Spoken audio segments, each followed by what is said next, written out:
Poin yang pertama, kita mesti sadar bahwa kita akan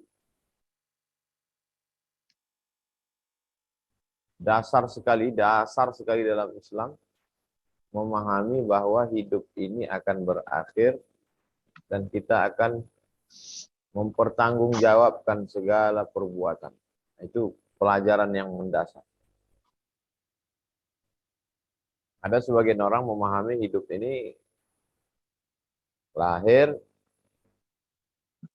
remaja, dewasa, kerja, nikah, punya anak, tua, sakit, mati, selesai. Dalam Islam tidak sesederhana itu, tidak simpel. Kita akan diminta tanggung jawab di hadapan Allah Subhanahu wa Ta'ala.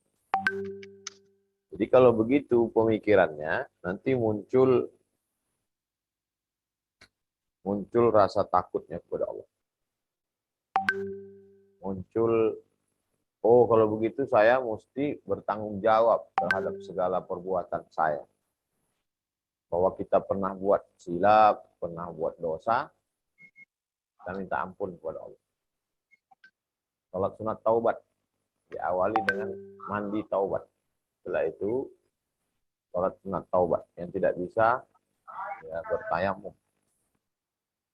Salat 2 rakaat. Shalli sunnatat taubat. Raka'ataini lillahi ta'ala. Setelah itu minta ampun kepada Allah Subhanahu wa Ta'ala. Untuk memperbaiki kehidupan kita supaya ke depannya lebih baik. Setelah kita berhijrah, kita tidak bisa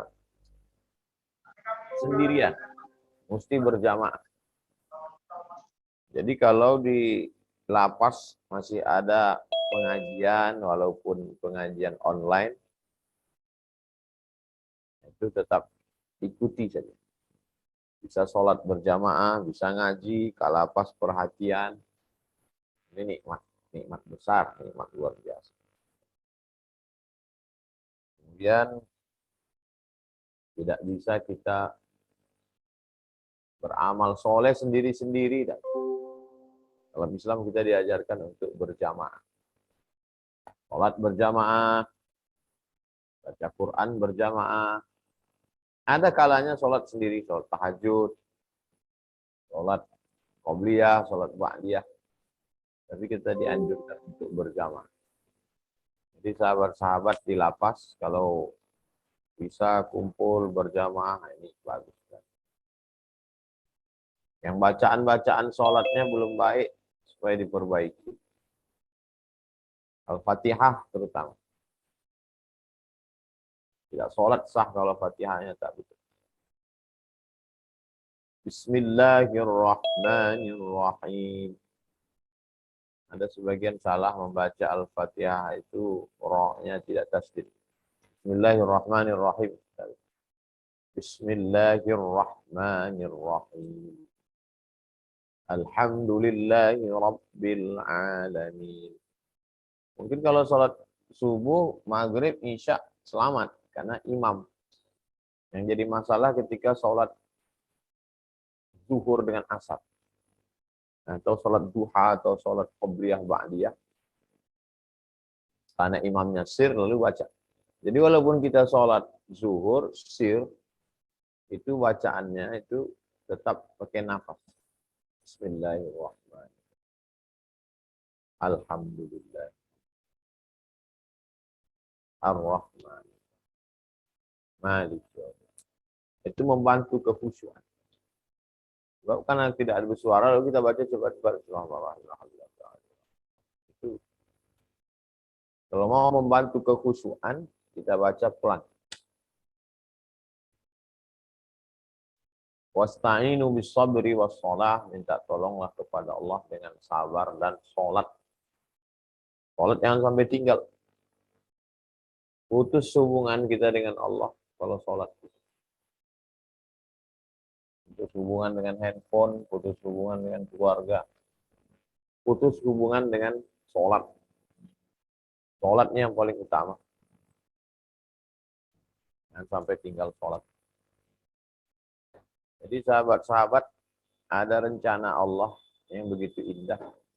Ada saudara kita yang bebas, duitnya banyak, kerjanya bagus, tapi tidak sholat. Sesungguhnya mereka sedang dalam laknat. Laknat itu artinya ba'idun 'anil rahmah, jauh dari rahmat Allah Subhanahu wa taala. Inna awwala ma yuhasabu bihil 'abdu. Yang pertama kali dihisab, dihitung dari seorang hamba pada hari kiamat nanti adalah sholatu, sholat. Jadi perhatikan betul sholat. Sholat tidak hanya yang wajib-wajibnya aja, qobliyahnya juga. Qobliyah subuh terutama, jangan sampai tinggal. Raka'atul fajri, 2 rakaat qobliyah subuh.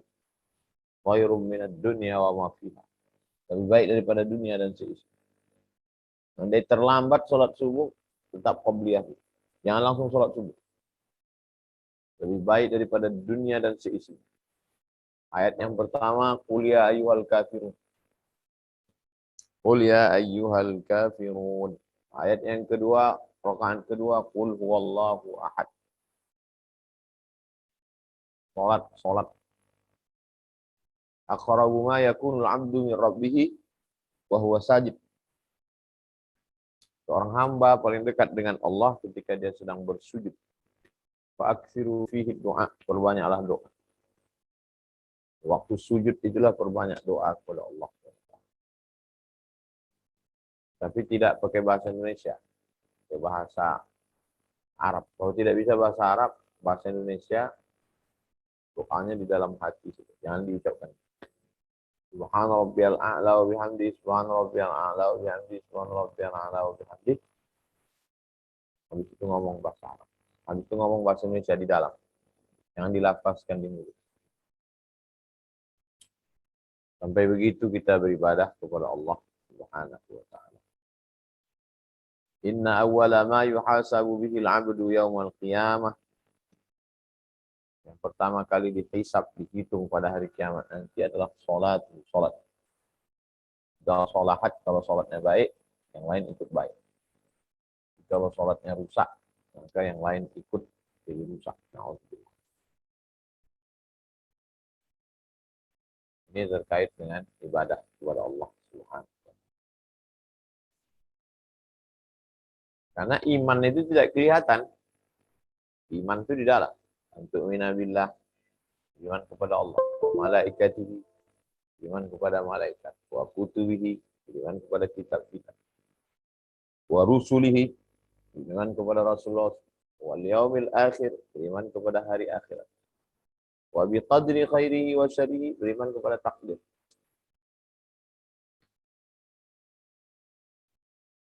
Iman itu saja, hanya itu saja. Adapun buah daripada iman itu adalah ibadah. Ibadah yang paling utama, tiang tonggaknya itu sholat. Kalau sholat ini rusak, maka yang lain ikut menjadi rusak. Jadi kalau sholatnya betul, nah insya Allah. Jadi sahabat-sahabat di lapas kelas 2 Bontang, jaga sholatnya. Wasta'inu bis sabri was sholat. Minta tolong kepada Allah Subhanahu wa ta'ala dengan sholat. Jangan sampai tinggal sholat. Ketika kita tinggal sholat, maka man tarakas sholata muta'ammidan, siapa yang tinggal sholat secara sengaja, faqad kafara jihara, maka kafirlah dia secara nyata. Lalu kemudian setelah itu sholat zakat. Alhamdulillah, sahabat-sahabat dari PT Badak, pengurus lembaga zakat Yaumil, yang sudah istiqomah membayar zakat, alhamdulillah. Tapi yang masih belum membayar zakat, jangan lupa setiap disebut sholat disandingkan dengan zakat. Alladzina yuqimuna shalah wa yu'tuna zakat. Wa aqimus shalah wa atuz zakat. Zakat ini Kalau amal badan, tegak, ruku, sujud, salam, tasyahud, badan. Sedangkan zakat itu amal harta. Ini menunjukkan Islam itu tidak hanya badannya saja, tapi ada amal harta. Zakat, wakaf, infak, sedekah, wasiat, hibah, ghanimah. Ini semua adalah amal-amal yang akan menjadi bekal kita bawa menghadap Allah Subhanahu wa ta'ala. Yang pertama, sadar bahwa kita akan mati. Semua kita bertanggungjawabkan. Setelah itu beramal, sholat, amal badan, zakat, amal harta. Yang keempat, silaturahim. La yadkhulul jannah, tak masuk surga qati'ur rahim. Orang yang memutus tali silaturahim. Silaturahim tetap kita sambung, kita hubungkan. Kita hubung menjadi baik. Hablum minallahnya baik dengan sholat. Hablum minan nas. Yang penting saya zikir, yang penting saya baca Quran. Oh, tidak bisa. Karena hablum minan nas juga hubungan kita kepada sesama manusia mesti kita jaga. Insyaallah kalau kita lakukan ini, kita akan menjadi orang yang baik di hadapan Allah Subhanahu. Adapun perbuatan dosa-dosa kita, taubat, minta ampun kepada Allah. Berapa kali Nabi beristighfar? 100 kali. 100 kali sehari semalam. Kita banyak silap, banyak salah. Tidak ada orang yang tak pernah berdosa. Nabi Adam sekalipun kakek moyang kita berdosa, apalagi kita. Jadi kita minta ampun kepada Allah. Jadi saya kira sebagai pengantar dialog, saya akan jawab pertanyaan-pertanyaan dari sahabat-sahabat di kelas Lapas kelas 2, pegawai PT Bada, pengurus lembaga zakat Yaumil, 3 unsur. Lapas kelas 2, Bontang, penghuni pegawai PT Bada, dan pengurus lembaga zakat Yaumil. Kalau ada yang mau ditanyakan, kita akan bahas dalam tanya jawab. Silakan tulis, silakan. Nanti saya bahas. Demikian, saya kembalikan ke protokol. Assalamualaikum warahmatullahi wabarakatuh. Waalaikumsalam warahmatullahi wabarakatuh. Terima kasih Ustadz Abdul Somad. Baik Bapak Ibu, khususnya jamaah Masjid Ar-Rayyan Lapas kelas 2 Bontang. Apabila ada yang ingin bertanya, silakan tunjuk tangan Pak. Nanti bisa maju ke depan. Manfaatkan kesempatan interaksi langsung dengan Ustadz. 2 orang dulu Pak, Bapak di sebelah kanan dan Bapak di tengah. Silakan Pak, di sini Pak, bergantian. Boleh 3 Pak sekaligus. Maju ke sini Pak. Saya persilakan bergantian. Perkenalkan singkat, lalu pertanyaannya juga singkat Pak ya. Bisa langsung dialog sama Ustadznya. Silakan Bapak.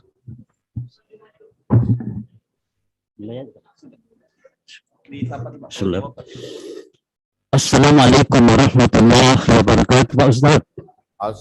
Waalaikumsalam warahmatullahi wabarakatuh.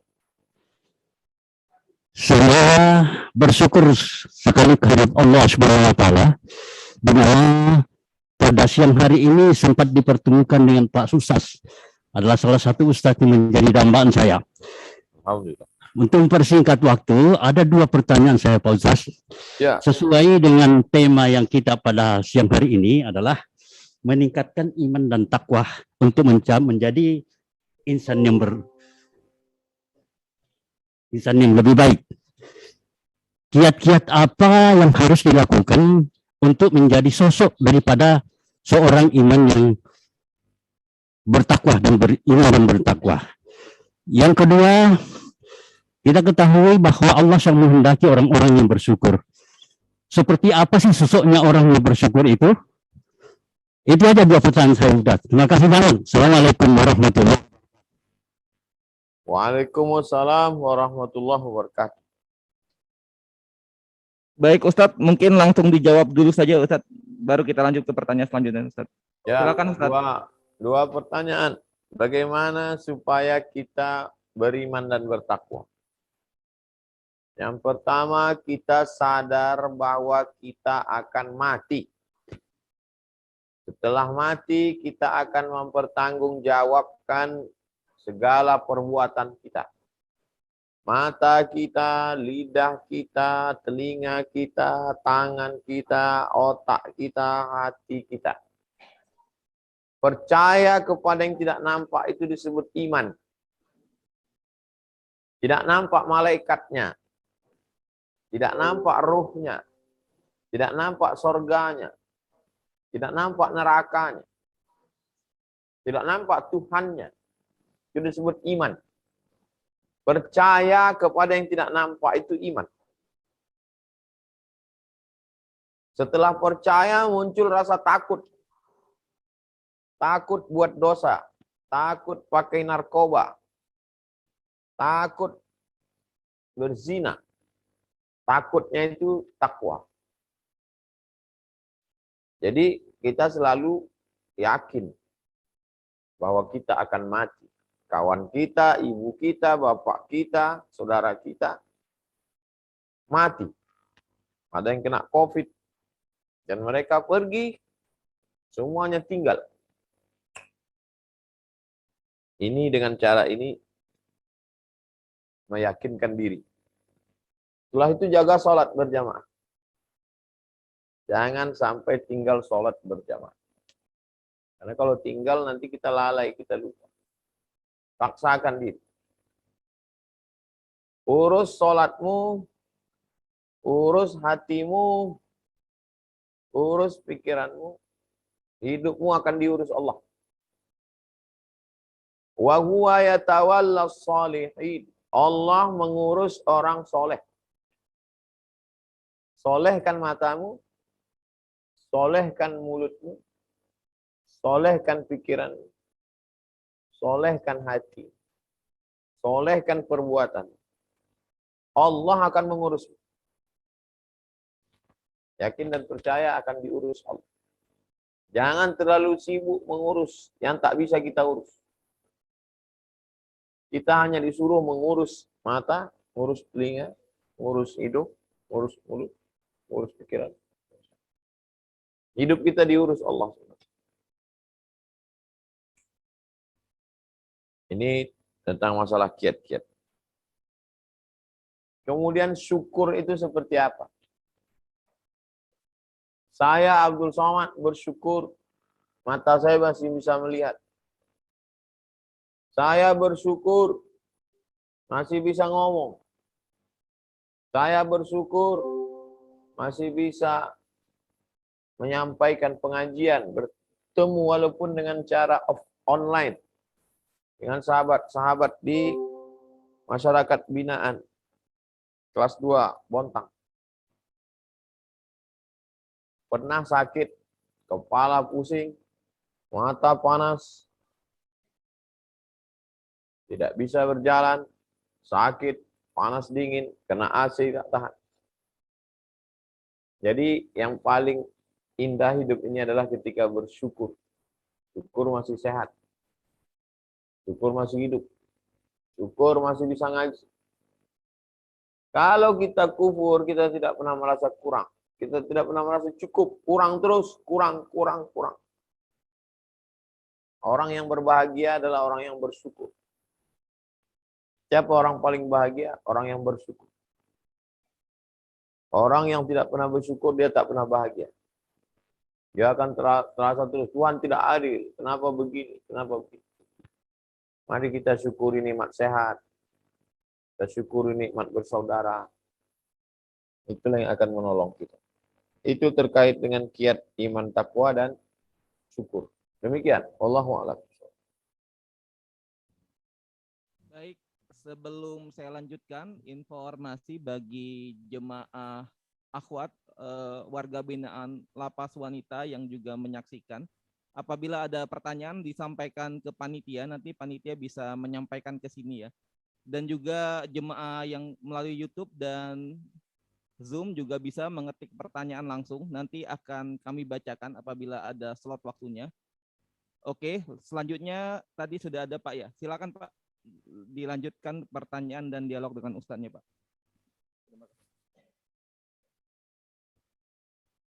Assalamualaikum warahmatullahi wabarakatuh. Waalaikumsalam warahmatullahi wabarakatuh. Saya sangat bersyukur sekali langsung bertatap muka dengan Pak Ustadz yang sangat saya banggakan dari kecil sampai sekarang ini, Bapak Ustadz Abdul Somad. Dan saya juga sangat bersyukur sekali saya berada di dalam penjara ini, karena di dalam penjara inilah saya menggali-gali ilmu, saya bisa belajar mengaji, dan saya bisa belajar sholat di dalam penjara ini, karena selama ini saya tidak pernah mengenal namanya Islam di luar penjara. Jadi saya ingin mengajukan satu pertanyaan sama Ustadz yang saya banggakan. Satu pertanyaan yang saya mau pertanyakan sama Pak Ustadz, apakah kita yang di dalam penjara ini wajib membayar zakat fitrah? Ustadz. Ya, baik. Terima kasih Pak Ustadz. Siapa namanya, Bang? Nama saya Adi Fitri bin Haji Muhammad Yusuf dari Banjarmasin, Kalimantan Selatan.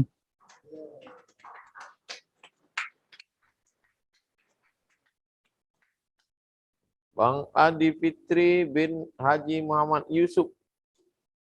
Beliau memandang sesuatu dengan pandangan syukur. Dia melihat sesuatu dengan kacamata syukur.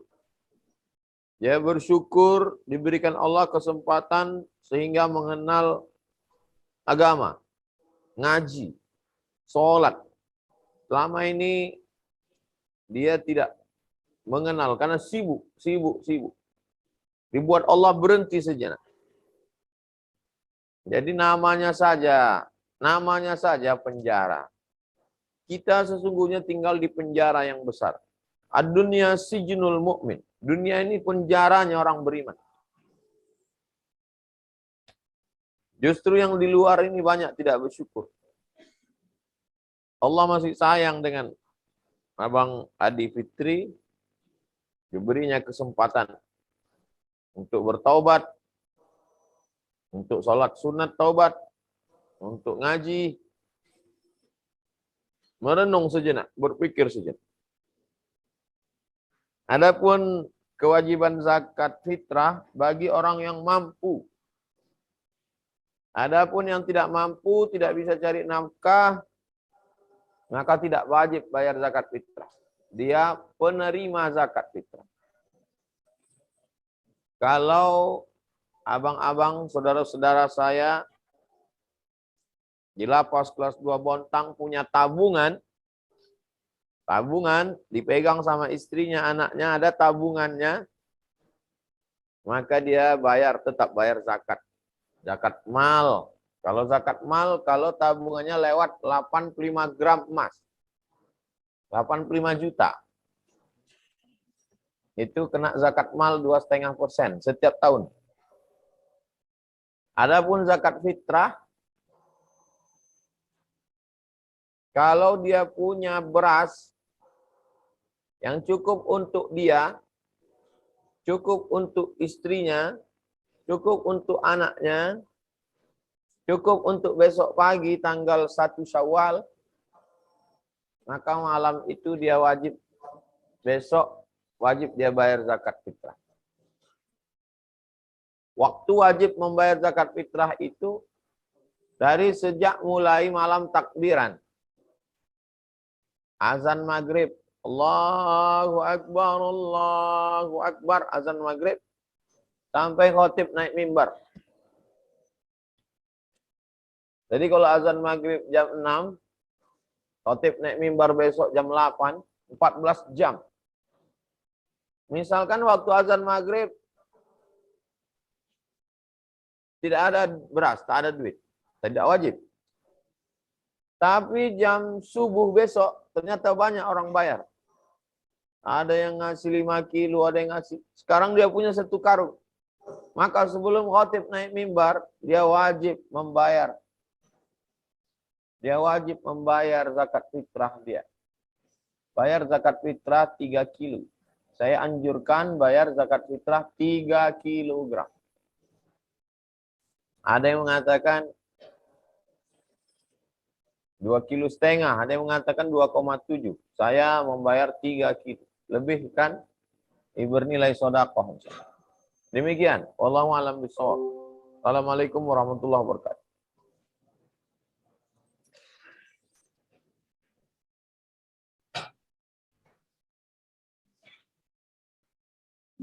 Baik, terima kasih.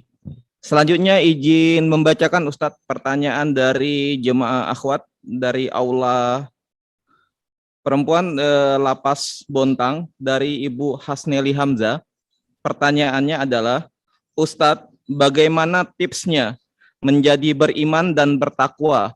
Terkadang mau beribadah, tetapi selalu ada cobaan yang kita tidak sanggup menghadapinya. Assalamualaikum warahmatullahi wabarakatuh, Ustadz. Apa cobaannya? Saya tak bisa menjawab pertanyaan yang ngawang-ngawang. Cobaan apa yang tak bisa buat ibadah? Cobaan apa yang buat orang tak bisa ibadah?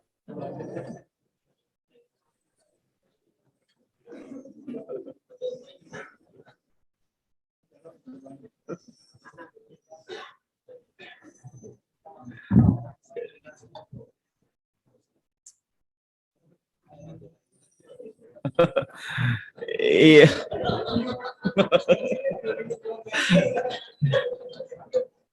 MC-nya juga bingung nih Ustadz, karena musolanya terpisah ini, saya tidak bisa ke belakang ini Ustadz.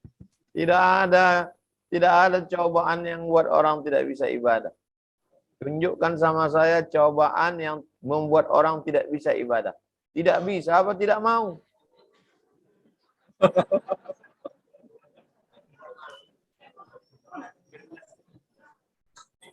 Tidak mau beribadah. Yang tidak mau beribadah, ingat kau akan mati. Mobilmu tinggal, hartamu tinggal, duitmu tinggal, rekeningmu tinggal. Yang kau bawa mati sholat. Sholatmu yang akan kau bawa.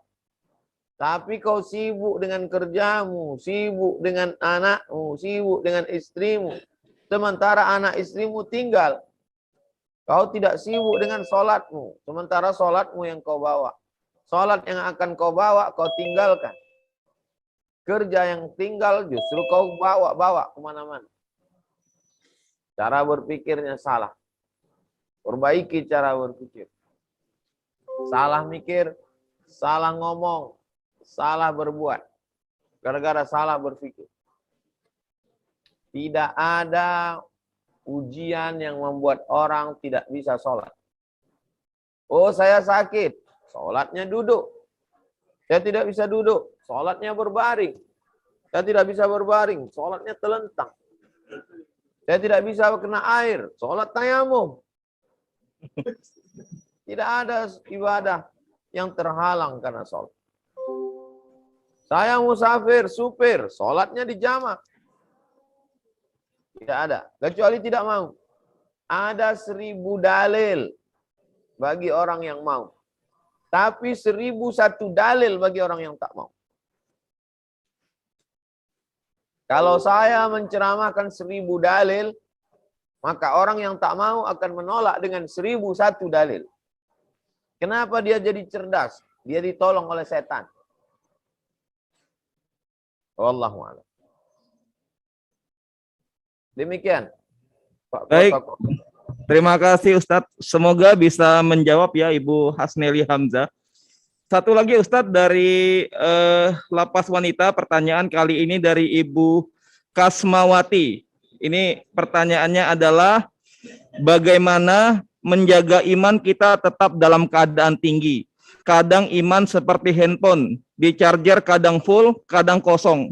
Bagaimana caranya agar terisi terus Ustadz?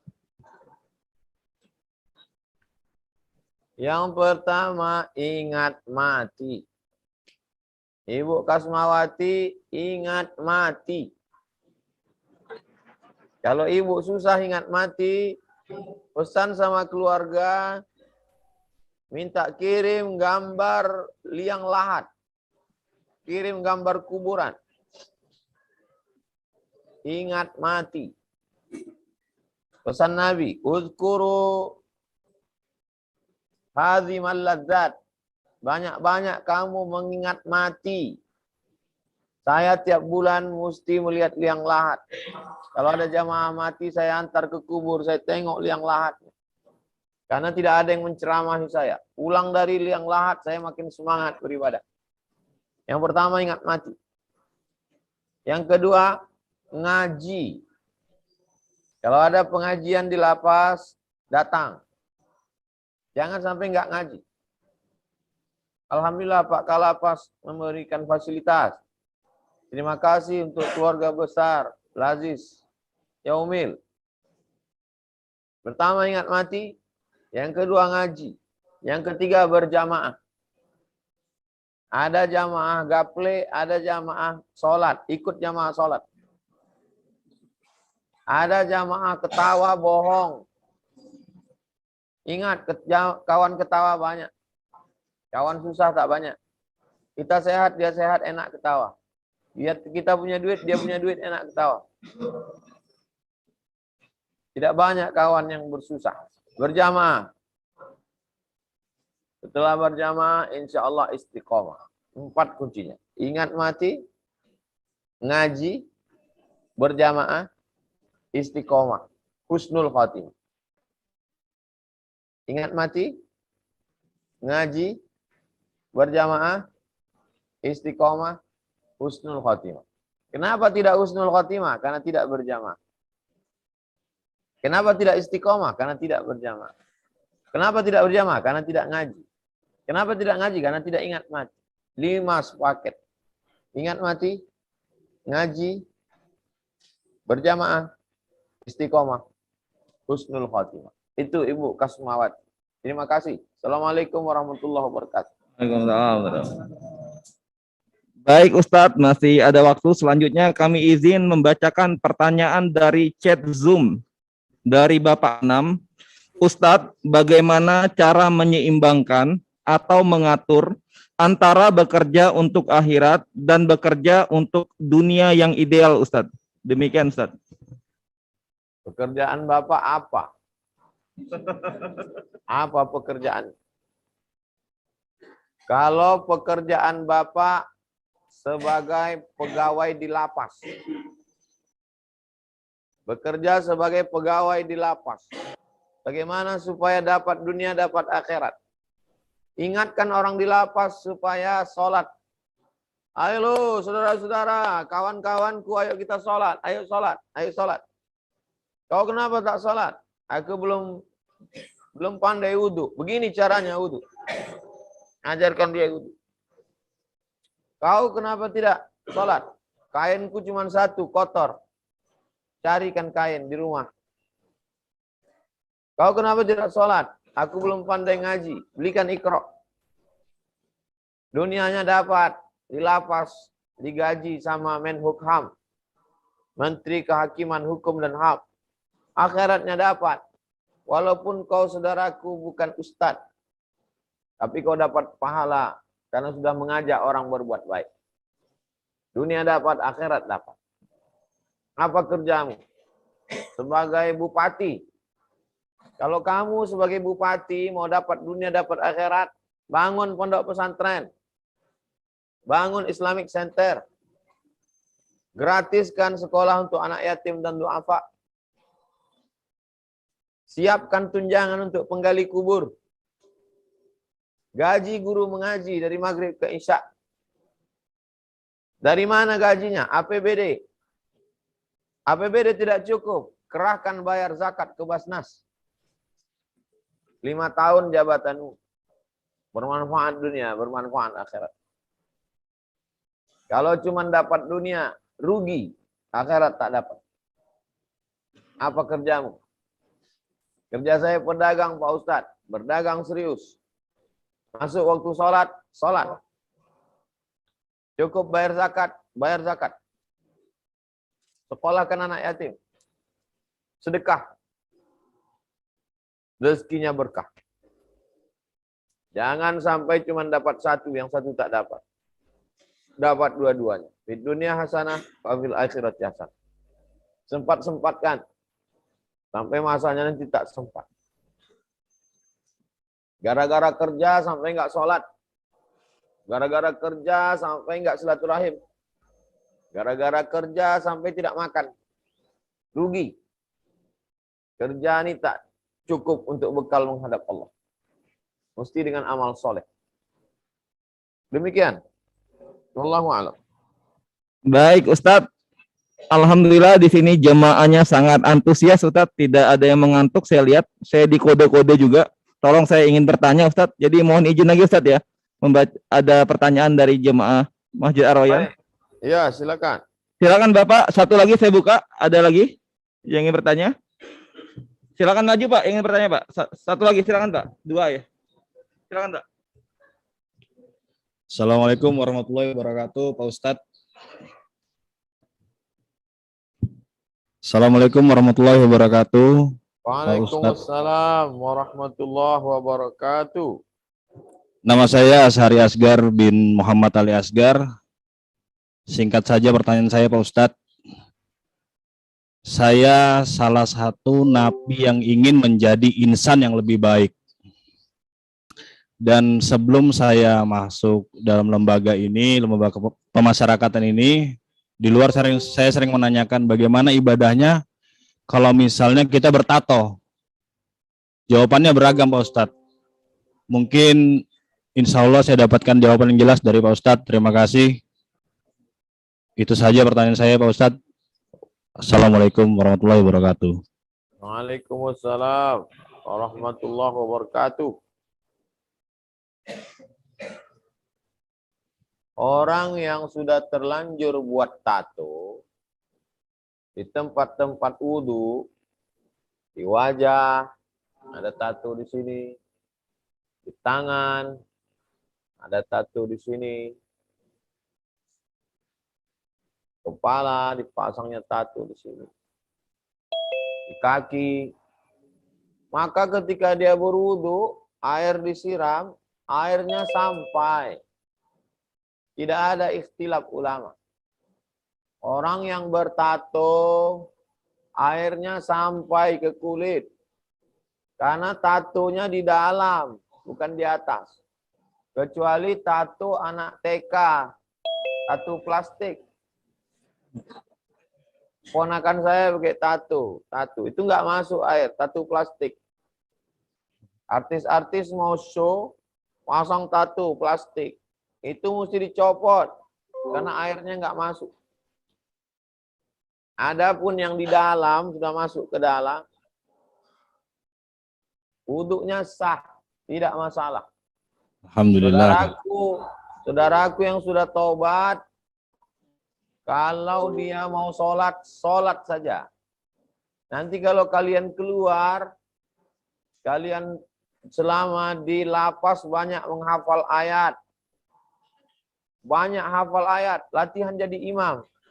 Nanti kalau kalian keluar jadi imam, ada makmum yang mempermasalahkan, kenapa imamnya pakai tato? Jangan marah, ajak aja dia lomba banyak hafalan ayat. Baik, Pak Ustadz. Aku memang pakai tato, tapi ayatku banyak. Kau tidak pakai tato, tapi tidak hafal ayat.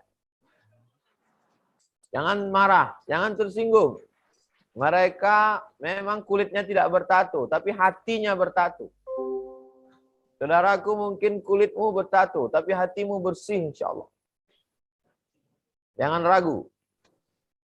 Wallahu a'lam bishawab. Masih, Ustaz.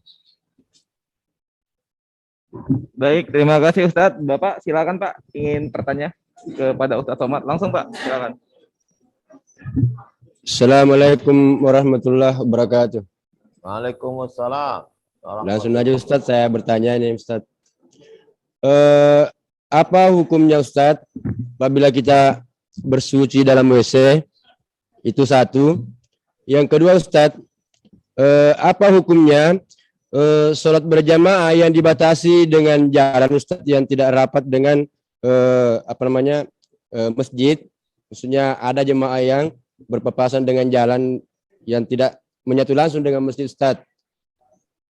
Itu aja Ustaz yang ingin saya tanyakan. Oke, baik. Kalau Bapak berwudu di dalam kamar mandi, di dalam kamar mandinya ada lubang WC, maka Bapak jangan mengucapkan bismillah di mulut. Bismillahnya dalam hati. Nih.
Ya, Pak. Sinyalnya hilang, Pak. Sorry.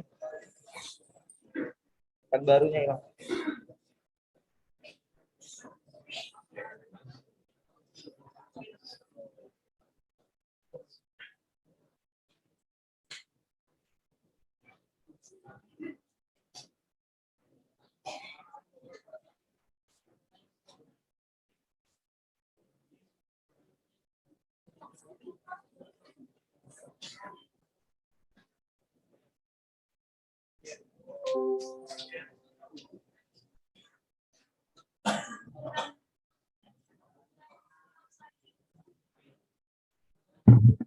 Assalamualaikum Ustadz, apa bisa mendengar suara kami Ustadz dari Bondang?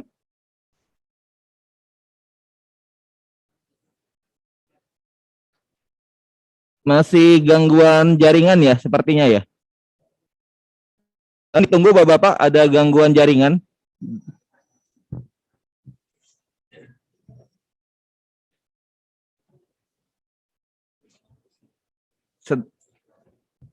Sedang kami usahakan untuk connect kembali segera.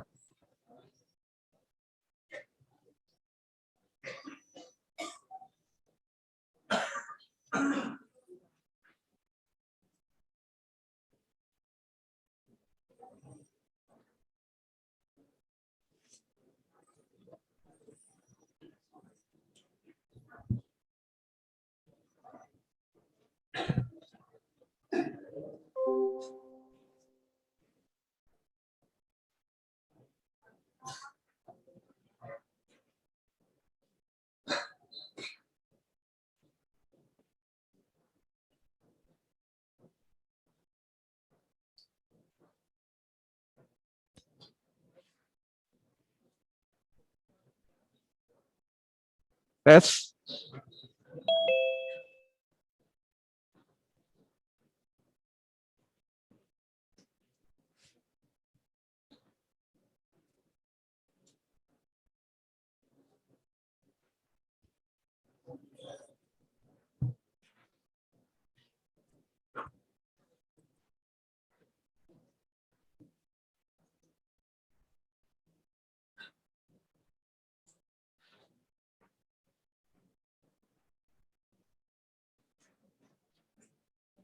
Assalamualaikum. Waalaikumsalam warahmatullahi wabarakatuh. Assalamualaikum Ustadz. Pertanyaan yang kedua. Pertanyaan yang kedua tentang jarak sholat. Kalau jaraknya masih dalam 150 meter, sholatnya sah. 150 meter.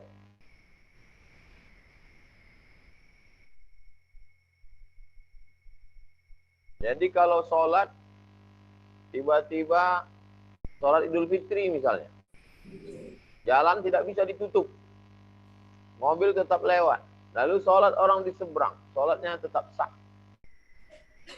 Tapi tidak afdal, afdalnya tidak boleh putus. Demikian, wallahu a'lam bishawab. Terima kasih Ustadz. Kami paham banyak sekali pertanyaan yang bapak-bapak di sini dan juga di tangan saya juga ya. Tapi memang waktu kita tidak begitu banyak. Saya hanya akan bacakan satu pertanyaan lagi. Setelah itu kita lanjut ke acara doa ya.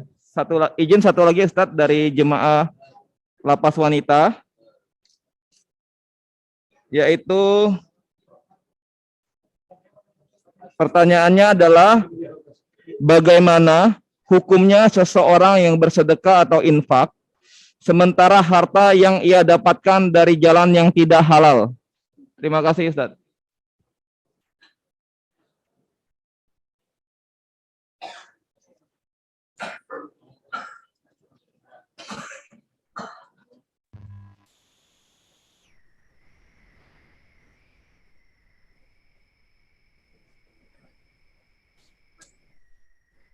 Enggak.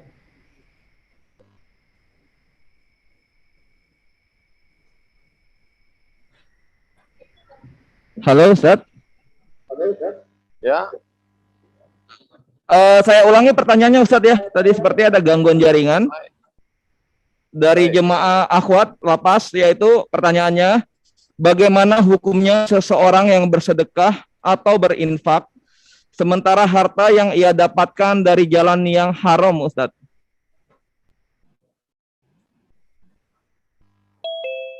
wa anfiqu, berinfaklah min thayyibat, dari yang halal-halal, yang baik-baik. Wa anfiqu, bersedekahlah dari yang halal. Innallaha thayyib, tidak menerima yang kotor-kotor. Demikian. Wallahu a'lam bishawab. Baik, terima kasih Ustadz. Dan mohon maaf kepada bapak-bapak yang ada di sini maupun di lapas, ibu-ibu yang di lapas akhwat, dari Zoom dan juga dari YouTube. Memang banyak sekali pertanyaan yang masuk. Mohon maaf Bapak karena waktu kita terbatas, tidak sempat. Insya Allah kita akan adakan di acara yang selanjutnya. Ini hanya satu rangkaian dari acara-acara ini yang akan kita lakukan ya. Waktu juga lah yang memisahkan kita, walaupun kita sebenarnya enggan berpisah karena memang guru kita Ustadz Abdul Somad tentu banyak jadwal lainnya. Tapi sebelum itu kami mohon perkenan Ustadz untuk memimpin doa bersama-sama Ustadz, bila berkenan Ustadz. A'udzubillahi minasyaitonirrajim. Bismillahirrahmanirrahim. Alhamdulillahirabbil alamin. Ar-Rahmanir-Rahim. Maliki yaumiddin. Iyyaka na'budu wa iyyaka nasta'in. Ihdinas siratal mustaqim, siratal ladzina an'amta 'alaihim ghairil maghdubi 'alaihim waladdallin. Amin. Allahumma shalli ala sayyidina Muhammad wa ala ali sayyidina Muhammad. Assalamu alayka ya Rasulullah. Ya muqallibal qulub, engkau yang membolak-balikkan hati, sabit qulubana, kokohkan hati kami. Ya muqallibal qulub, engkau yang membolak-balikkan hati, sabit qulubana, kokohkan hati kami. Ala dinik, dalam agamamu, wa ala ta'atik, dalam ketaatan kepadamu. Rabbana fir lana dzunubana, ampunkan dosa kami. Wali walidina, kedua orang tua kami. Wali masyayikhina, guru-guru kami. Waliman ahsana ilaina, orang yang berbuat baik pada kami. Rabbana hablana minas sholihin, jadikan anak kami anak-anak yang soleh dan solehah.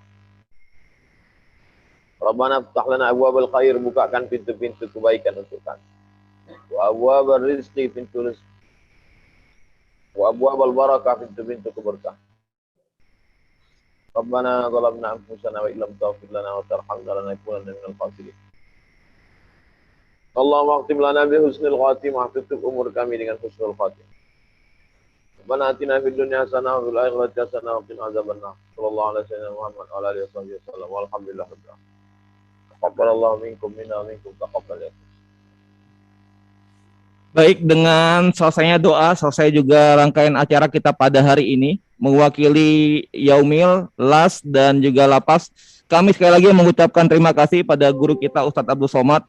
Mudah-mudahan sehat selalu Ustadz, dimudahkan dalam berdakwah.